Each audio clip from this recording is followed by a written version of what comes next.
आती है कि उसे किसी भी हालत में माँ बाप की सारी प्रॉपर्टी को अपने नाम करना है, लेकिन कैसे?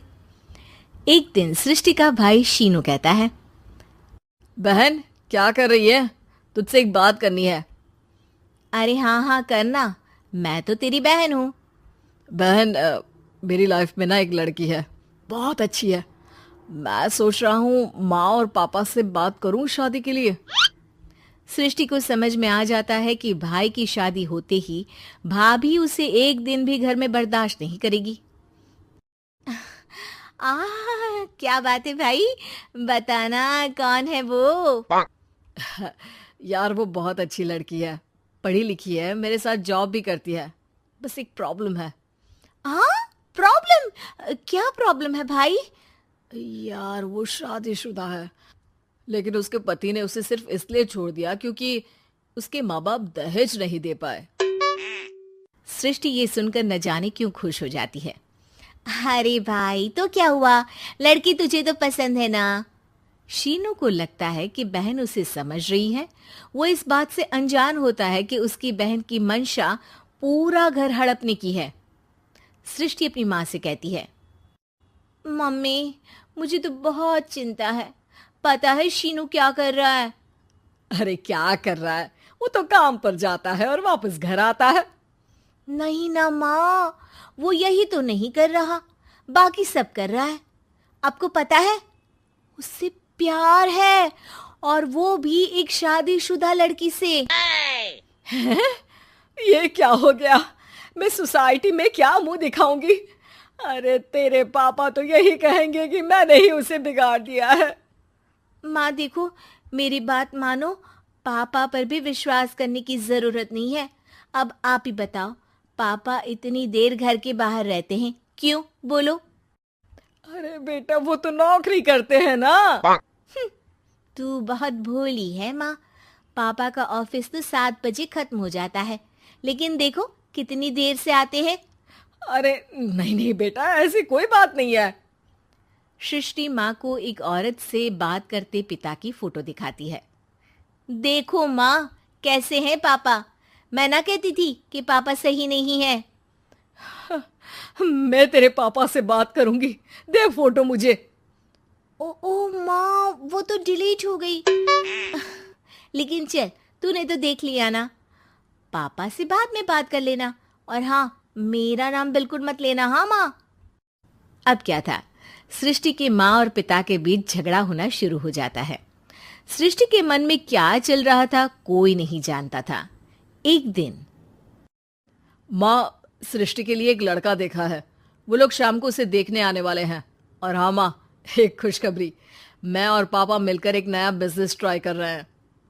शाम को लड़का आता है, सांवले रंग का। सृष्टि को तो बिल्कुल भी पसंद नहीं आता।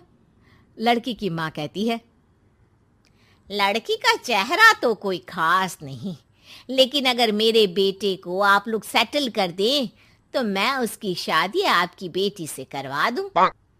सृष्टि को लड़का बिल्कुल पसंद नहीं था। उसे भाई पर गुस्सा आ जाता है। लड़के वालों के जाने के बाद कहती है, माँ देखा, शीनू मेरे लिए कैसा लड़का लेकर आया, न दिखाने लायक न सुनने लायक, सेटल भी नहीं, वो भी हम करे। अरे माँ, मैं जानती हूँ ये मेरी शादी किसी भी घर में क्यों करवाना चाहता है। अरे कैसी बात कर रही है बहन, तूने तो देखा ना, लड़के को मैंने ही मना कर दिया तुझसे शादी के लिए। जिसने लड़का बताया था उसने उसकी बहुत तारीफ की थी। बात आई गई हो जाती है, लेकिन सृष्टि का मन शांत नहीं होता। क्या करूं, कुछ समझ में नहीं आ रहा। मेरी शादी हो गई तो ये लोग पूरी प्रॉपर्टी शीनू के नाम कर देंगे, मेरे हाथ तो कुछ लगेगा ही नहीं। तभी सृष्टि को आइडिया आता है। वो किसी वकील को फोन करती है। जी देखिए, अगर आपके मम्मी पापा का तलाक हो जाता है तो आपके पिता की आधी प्रॉपर्टी आपकी माँ के नाम हो जाएगी, फिर उसे वो किसी को भी दे सकती है। सृष्टि अब माँ को बेटे के खिलाफ भरती है। माँ, शीनू पर नजर रखा करो, वो जिस लड़की के प्यार में है ना, वो शादीशुदा है। यहाँ आएगी, सारा पैसा रुपया जमीन जायदाद सब हड़प लेगी। पापा का भी हाल तुमसे छुपा नहीं है। ऐसा ना हो कि मैं और आप एक दिन सड़क पर भीख मांगे। हे भगवान, मैं तो जीते जी मर जाऊंगी अगर ऐसा हो गया तो। ऐसा हो गया नहीं माँ, ऐसा ही होगा।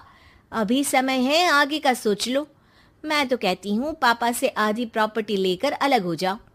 पापा की आधी प्रॉपर्टी भी हम लोगों को अगर मिल जाती है ना, तो अगले 7 जन्म सफल समझो। बेचारी माँ बेटी के कहने पर पति से तलाक लेकर अलग हो जाती है। सृष्टि अब पैसों से गाड़ी और अपने दूसरे महंगे शौक पूरे करने लगी। उसके दोस्त भी उसके पैसे इस्तेमाल करते। सृष्टि, कल तुम कहाँ थी? मैं सारा दिन घर पर अकेली थी। तो मैं क्या करूं? मैंने ठेका तो नहीं लिया है ना तुम्हें संभालने का। माँ को सृष्टि से ये उम्मीद नहीं थी। वो बैठकर रोने लगती है। वहीं उसका पति यानी कि सृष्टि के पिता आ जाते हैं।